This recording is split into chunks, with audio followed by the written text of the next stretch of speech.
Good morning, जय हिंद, वंदे मातरम। अक्ष foundation के इस पटल पे एक बार फिर से आप लोगों का बहुत बहुत स्वागत है। और एक चिर प्रतीक्षित सेशन जो कि केंद्रीय माध्यमिक शिक्षा बोर्ड यानी कि सीबीएसई जेटीओ को के एग्ज़ाम के लिए जो कि आगामी 3 अगस्त को शेड्यूल है। इसके लिए पहले से भी हम लोगों की प्लानिंग थी कि हम इसको लेकर के एक सेशन करेंगे, पर कुछ कारणों की वजह से वो हो नहीं पाया था। तो हम लोग आज इसके बारे में बात कर लेते हैं। केंद्रीय माध्यमिक शिक्षा board, central board of secondary education, इस डिपार्टमेंट में जूनियर ट्रांसलेशन ऑफिसर की वैसे तो बहुत सारी ग्रुप ए, बी और सी की वैकेंसीज थी, लेकिन हम लोग पर्टिकुलरली ग्रुप बी की वैकेंसी नंबर 7/24 की बात कर रहे हैं, जिसमें कि जूनियर ट्रांसलेशन ऑफिसर की कुल 7 वैकेंसीज के लिए हम लोग परीक्षा देने वाले हैं। तो ये 7 वैकेंसीज के लिए आप सभी लोगों ने अप्लाई किया हुआ है। परंतु इन 7 वैकेंसीज के लिए जो कि सीबीएसई लेने वाली है, और पे लेवल 6 है, group B non gazetted post ये कैटेगराइज है।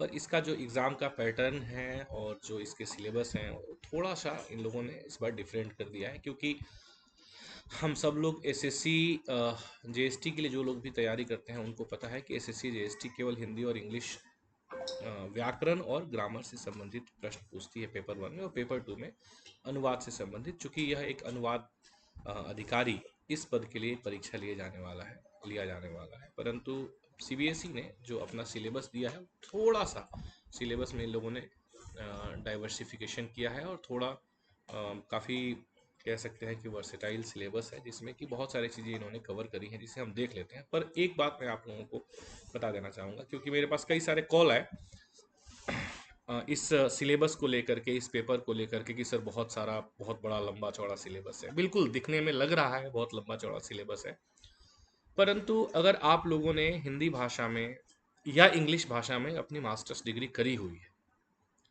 तो एक तो आप ये समझे कि जिस भाषा में भी किया आपने, अगर आपने हिंदी विषय हिंदी साहित्य से किया या अंग्रेजी साहित्य से किया, तो उसके ऊपर तो आपकी एक सामान्य पकड़ होगी निश्चित तौर पे। दूसरे के लिए थोड़ी सी आपको तैयारी, थोड़ा सा आपको प्रिपरेशन करना पड़ेगा। तो इतना बड़ा ये पार्ट 1, पार्ट 2, पार्ट 3 जो इतना बड़ा यहाँ पे सिलेबस दिखाया गया है, इसको देख करके आपको बिल्कुल घबराने की आवश्यकता नहीं है।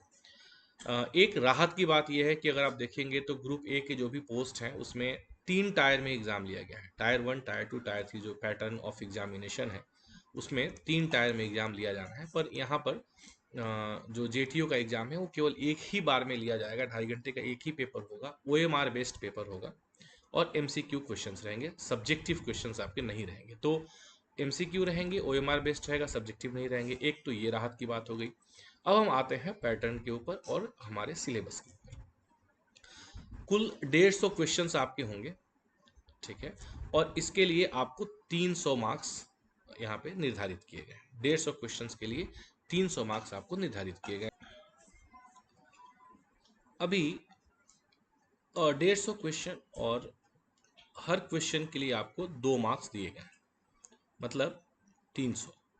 अगर आप एक क्वेश्चन गलत करेंगे तो आपके 0.5 मार्क्स काट लिए जाएंगे, यानी कि 1/4 आपको नेगेटिव मार्किंग भी यहाँ पे है। तो इसलिए आपको बहुत सोच समझ करके प्रश्नों के जवाब देने हैं। साथ ही साथ चूंकि यह ओएमआर बेस्ड एग्जाम आपका होने वाला है, तो इसमें आप ध्यान रखेंगे कि यदि आप जो सर्कल करते हैं, गोले आप है ना भरते हैं, तो अगर आप एक से अधिक गोले भर देंगे, है ना, तो वह आपका उत्तर अमान्य माना जाएगा। लेकिन अमान्य मानने के साथ साथ वो रॉन्ग भी माना जाएगा, और उसके लिए आपका 0.5 मार्क्स डिडक्ट कर लिए जाएंगे। तो ये आप ध्यान रखेंगे कि एक से अधिक गोले आपको नहीं रंगने हैं, नहीं तो वह नेगेटिव मार्किंग मानी जाएगी। ये बहुत महत्वपूर्ण बात ध्यान रखने योग्य है। यदि आप कोई भी गोला मार्क नहीं करते हैं तब तो उसे अनआंसवर्ड समझा जाएगा, उसके लिए ना कोई आपको नंबर मिलेगा ना कोई कटेगा। लेकिन यदि आप एक के बजाय 2 गोले मार्क कर देते हैं तो ऐसी स्थिति में आपकी नेगेटिव मार्किंग हो जाएगी। तो ये आपको ध्यान रखने योग्य बातें इस ओएमआर बेस्ड एग्जामिनेशन पैटर्न में। इसके साथ साथ सीबीएसई ने अपने नोटिफिकेशन में यह भी क्लेरिफाई कर दिया है कि वे लोग किसी भी तरह का री इवैल्यूएशन नहीं करेंगे। कोई भी प्रोविजन री इवैल्यूएशन के लिए नहीं है, तो इसलिए हम री इवैल्यूएशन के लिए भी उन्हें अप्लाई नहीं कर सकते। तो इन सारी बातों को हमें ध्यान रखना है। अब हम आते हैं अपने एग्जामिनेशन पैटर्न यानी कि सिलेबस के ऊपर। जनरल नॉलेज और करंट अफेयर्स से क्वेश्चंस रहेंगे। कंपेरेटिव लिटरेचर यहाँ पर है, पर कंपेरेटिव लिटरेचर पार्ट 3 में भी दिया हुआ है। पार्ट 3 में कंपेरेटिव लिटरेचर से प्रश्न पूछे जाने की अनुवाद के साथ में ज़्यादा संभावना है। यहाँ पे एक जो टॉपिक है awareness about school education examination board and it's administration, ये तो इसके बारे में भी हम लोग चर्चा करेंगे। रीजनिंग एंड मैथमेटिकल एबिलिटी से प्रश्न रहेंगे, 20 प्रश्न जो है रीजनिंग और मैथ्स से रहेंगे। तो हम लोग 10 रीजनिंग और 10 मैथ्स ऐसा एक्सपेक्ट कर सकते हैं, या हो सकता है कि थोड़ा ऊपर नीचे प्रोपोर्शनेट में आपको मैथ्स से क्वेश्चन और रीजनिंग से क्वेश्चन पूछे जाए। अब आते हैं पार्ट 3 जिसमें कि 100 क्वेश्चन हैं, जो सबसे महत्वपूर्ण है। इसमें इंग्लिश और हिंदी, ठीक है, हिंदी एंड इंग्लिश, इन दोनों भाषाओं का साहित्य इतिहास, इससे संबंधित प्रश्न पूछे जाएंगे। अब यहाँ ये कह रहे हैं कि पॉपुलर पॉपुलर जो है ना, पॉपुलर हिंदी इंग्लिश नोवेल। तो अभी पॉपुलर हिंदी इंग्लिश नोवेल कैसे समझेंगे? तो इसके लिए, इसको पढ़ने के लिए आपको क्या करना है कि आप नेट का एक बार सिलेबस देख लें, है ना, हिंदी और इंग्लिश का। नेट के सिलेबस में अलग से जो हिंदी के लिए या इंग्लिश के लिए जो नॉवेल्स के नाम दिए हैं, स्टोरीज दिए हैं, एसेज दिए हैं, क्रिटिक्स दिए हैं, पोएट्रीज के नाम दिए हुए हैं, नाटक हिंदी में दिए हुए हैं, है ना। तो इन सभी को हमें वो अलग से जो दिया हुआ है, जैसे अगर आप हिंदी में देखेंगे तो हिंदी उपन्यास में लगभग 13 उपन्यास जो हैं जो नेट के हिसाब से पढ़ने हैं, 21 या 22 कहानियां हैं जो पढ़नी है। तो with special reference to that आपको अपने लिटरेचर की प्रिपरेशन करनी है। वैसे ही इंग्लिश लिटरेचर के लिए भी है, नाटक जैसे हिंदी में है इंग्लिश में प्लेस, तो इन सबको ध्यान में रखते हुए आपको प्रिपरेशन करना है। तो कैसे करेंगे, क्या आपका अप्रोच रहेगा कि आपको नेट के सिलेबस के हिसाब से आप देखते हुए और प्लस एमए के सिलेबस के हिसाब से दोनों को मिला करके आप हिंदी और इंग्लिश लिटरेचर, क्योंकि हिंदी और इंग्लिश पूरा लिटरेचर पढ़ने बैठेंगे, तैयारी करने बैठेंगे, मतलब ये history of Indian English literature एक बहुत वास्ट सब्जेक्ट है। और इस तरह का इन लोगों ने क्यों दिया है सिलेबस, मुझे ये बड़ा मेरे समझ से बाहर लग रहा है। पर खैर चलिए ठीक है, अब जिन्होंने जो दिया है उसकी तो हमें तैयारी करनी है। तो इसलिए आप लोग जो है हिंदी और इंग्लिश का जो नेट का सिलेबस है, सबसे पहला तो आप लोग एक काम करेंगे कि नेट के सिलेबस को डाउनलोड करके रख लेंगे, और उसमें से आप मार्क कर लेंगे कि हिंदी के कितने उपन्यास नेट के सिलेबस में पढ़ने हैं, कितनी कहानियां पढ़नी है, कितने नाटक पढ़ने हैं, कितनी समीक्षा पढ़नी है, कितने आपको बाकी जो भी निबंध पढ़ने हैं। तो इन सबको आप लोग मार्क कर लेंगे, ठीक है। और उसके बाद आ जाता है art and skill of translation and comparative literature, ठीक है। Modern Hindi and English literature भी उसी में आ जाता है, हिंदी साहित्य इतिहास और बाकी जो मैंने आपको बताया नेट के सिलेबस के हिसाब से। तो इसको एक बार आप लोग देख लेंगे, पढ़ लेंगे। मुख्य रूप से अगर मैं आपको कहूँ, चूंकि ये मल्टीपल चॉइस क्वेश्चन है, तो आपको क्या याद करने होंगे जो आपके लिए महत्वपूर्ण है, वो ये कि रचनाओं के नाम और उनके लेखक। ये मुख्य रूप से ये है, ये ज़्यादा इंपॉर्टेंट है।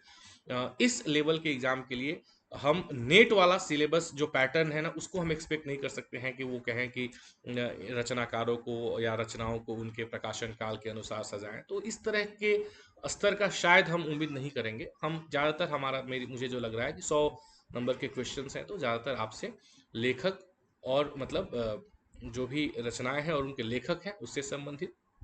हो सकता है कि प्रकाशन वर्ष, किसी एक रचना, 2 रचना, 4 रचनाओं का प्रकाशन वर्ष पूछ ले। सुमेलित करने से संबंधित प्रश्न बिल्कुल हो सकते हैं, वो आप ध्यान रखेंगे। और कुछ एकाध प्रश्न जो है पात्रों से संबंधित भी होने की संभावना हो सकती है। तो यही संभावना हम लोग रख सकते हैं कि इस तरह से प्रश्न पूछे जाएंगे। हिंदी साहित्य इतिहास की यदि हम बात देखेंगे तो आदिकाल भक्तिकाल से संबंधित रचनाओं को भी हम लोग इसमें पढ़ लेंगे, आदिकाल भक्तिकाल रीतिकाल इत्यादि। आधुनिक साहित्य से संबंधित रचनाओं को पढ़ लेंगे। हिंदी और इंग्लिश में जो भी साहित्य के क्षेत्र में पुरस्कार दिए जाते हैं उन्हें हम अच्छे तरीके से पढ़ लेंगे, क्योंकि पुरस्कारों से संबंधित प्रश्न आने की पूरी पूरी संभावनाएं हैं। इसके अतिरिक्त कुछ अनुवाद से संबंधित जो कार्य हुए हैं, यानी कि जैसे आप देखेंगे कि हिंदी से इंग्लिश में बहुत बड़े स्तर पे अनुवाद का कार्य किया गया है, इंग्लिश से हिंदी में भी अनुवाद का कार्य किया गया है। तो संस्कृत से हिंदी में अनुवाद का कार्य किया गया, भारतेंदु जी ने अनुवाद का कार्य किया है ना। श्रांत पथिक एक हम लोग पढ़ते हैं। तो इस तरीके से आप देखेंगे तो इस तरीके की बहुत सारी रचनाएं हैं। उसके अतिरिक्त जो अभी वर्तमान समय में जो भी साहित्य की स्थिति चल रही है, या आपने देखा 2018 में जिन रचनाओं को साहित्य अकादमी और ज्ञानपीठ पुरस्कार प्राप्त हुए, हाल ही फिलहाल भी जो पुरस्कार हिंदी में प्राप्त हो रहे हैं, तो वे पुरस्कार जिन रचनाओं को मिल रहे हैं वो तो आवश्यक है ही, साथ में यह भी आवश्यक है कि जो साहित्य रचा जा रहा है उसके बारे में भी जानकारी हमें होनी चाहिए, जो जिस साहित्य को एक बड़े स्तर पे पहचान मिल रही है वर्तमान समय में जो साहित्य लिखे जा रहे हैं। तो इनको आप ध्यान में रखते हुए, इस परिप्रेक्ष्य को ध्यान में रखते हुए modern Hindi and English literature के बारे में भी आप थोड़ा सा पढ़ लेंगे, ठीक है। और उसके अतिरिक्त translation, art and skill of translation में ज़्यादा कुछ नहीं है, आपसे अनुवाद ही पूछा जाएगा। इसके लिए इसमें ऐसा नहीं है कि आपसे अनुवाद सिद्धांत पूछा जाएगा, अनुवाद सिद्धांत पूछे जाने की संभावना कम है, ज़्यादातर संभावना ये है कि आपसे अनुवाद ही पूछे जाएंगे। तो ये जो पूरी प्रिपरेशन है, आप लोग इस तरीके से इसकी प्रिपरेशन स्टार्ट करें। हम लोग अक्ष फाउंडेशन की तरफ से इसके लिए जो कंटेंट आपको हम अवेलेबल करवाएंगे उसके बारे में मैं आपको बताया देता हूँ कि किस प्रकार से हम लोग इसकी प्रिपरेशन करेंगे। उससे पहले डेट ऑफ एग्जामिनेशन 3 अगस्त है ना, आफ्टरनून शिफ्ट ऑलरेडी है। तो हमारे पास में अगर हम 3 अगस्त की बात करें तो जून जुलाई और अगस्त लगभग हमारे पास, मतलब जून और जुलाई, अगस्त में तो नहीं है, तो लगभग 2 महीने का समय हमारे पास, 2 महीने से कम का भी समय हमारे पास में बचा हुआ है। तो इन 2 महीनों में हम लोग ज़्यादातर जो तैयारी करेंगे, क्योंकि बहुत ज़्यादा थ्योरेटिकल क्लासेज सेशंस तो करना इन 2 महीनों में बहुत ज़्यादा संभव नहीं है और उसकी बहुत ज़्यादा आवश्यकता भी नहीं है। तो आपने चूंकि यहाँ पे आपने देखा है कि ग्रामर के पार्ट भी हैं, ठीक है, ग्रामर के पार्ट भी हैं, तो इंग्लिश ग्रामर, हिंदी ग्रामर, तो यहाँ पे तो हिंदी इंग्लिश ग्रामर छोटा सा लिख दिया गया, Hindi and English grammar and it's uses, लेकिन आप समझ रहे हैं कि छोटा सा लिख देना मतलब एक बहुत बड़ा है, इस पे एक बहुत बड़ा सेगमेंट है। पर हाँ, अच्छी बात यह है कि चूंकि 100 नंबर में ये सारे आने हैं तो हम बहुत ज़्यादा क्वेश्चंस किसी एक सेगमेंट से आएगा इसकी उम्मीद हम नहीं कर सकते हैं। तो सभी सेगमेंट्स अगर ये लोग बैलेंस क्वेश्चन पूछते हैं तो लगभग आप मान के चलें कि हिंदी लिटरेचर से 10 से 15 क्वेश्चन बन सकते हैं, इंग्लिश लिटरेचर से 10 से 15 क्वेश्चन बन सकते हैं, हिंदी ग्रामर से 10 से 15 क्वेश्चन बन सकते हैं, इंग्लिश ग्रामर से 10 से 15 क्वेश्चन बन सकते हैं, और ट्रांसलेशन से 10 से 15 क्वेश्चन बन सकते हैं, है ना। इसके साथ साथ में हम लोग ये भी नहीं भूलेंगे कि जूनियर ट्रांसलेशन ऑफिसर सीबीएसई में राजभाषा इंप्लीमेंटेशन का काम भी देखता है। तो हालांकि सिलेबस में नहीं है, लेकिन राजभाषा संबंधित प्रश्नों को भी, जो सामान्य प्रश्न है, उसको भी हम ध्यान में रखते हुए चलेंगे। हो सकता है कि कुछ प्रश्न आपसे पूछ लिए जाए। तो इस तरीके से 100 प्रश्न में आपका 100 प्रश्नों का ये पूरा खाका तैयार हो जाएगा। हमारे अक्ष फाउंडेशन की जो साइट है या हमारा जो एप्लीकेशन है learningaksh.com, जिसके बारे में आप सबको पता है, learningaksh.com, इसके ऊपर ऑलरेडी RAPC में हम लोगों ने इससे संबंधित बहुत सारे मॉक टेस्ट अपलोड कर दिए हैं। अगर आप देख पाएंगे तो लर्निंग अक्ष एप्लीकेशन, इस तरीके से आप वेबसाइट भी खोल सकते हैं। एप्लीकेशन में SSC GST RAPC2 सेगमेंट में यदि आप जाएंगे तो RAPC2 सेगमेंट में ही आपको